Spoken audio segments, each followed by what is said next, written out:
वर्तकनगर परिसरातील अतिक्रमणावर महापालिकेची धाक कारवाई।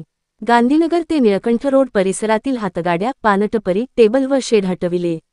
ठाणे शहरातील पदपथ फेरीवाला मुक्त करण्यासाठी महापौर शर्मिला पिंपळुलकर आणि महापालिका आयुक्त सौरभ राव यांनी सर्व सहाय्यक आयुक्तांना दिलेल्या निर्देशानुसार अतिक्रमण विरोधी कारवाई मोहीम सातत्याने सुरू आहे।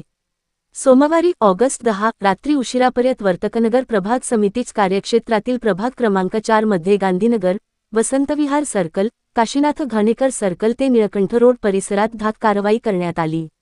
या कारवाईत 4 हातगाड्या, 1 पानटपरी, 4 लाकडी टेबल आणि 12 लाकडी शेड निष्कासित करण्यात आले असून हातगाड्यांवर कारवाई करण्यात येऊन पदपथ नागरिकांसाठी मोकळे करण्यात आले।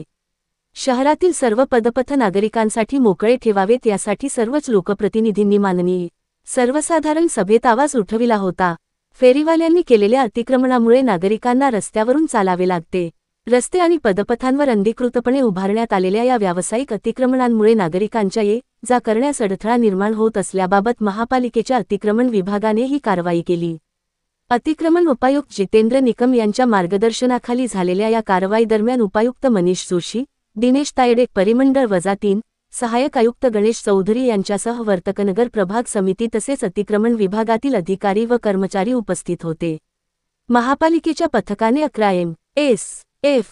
जवान, 14 कामगार, 2 चेंप आणि एका जेसीबीच्या सहाय्याने अतिक्रमणे हटविली।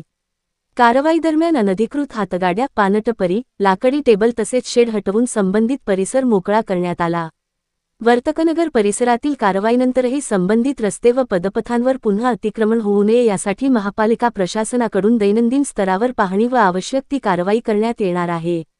रस्ते आणि पदपथ फेरीवाला मुक्त ठेवण्यासाठी अतिक्रमण विरोधी मोहीम यापुढेही सातत्याने सुरू ठेवण्यात येणार असल्याचे प्रशासनाने स्पष्ट केले आहे।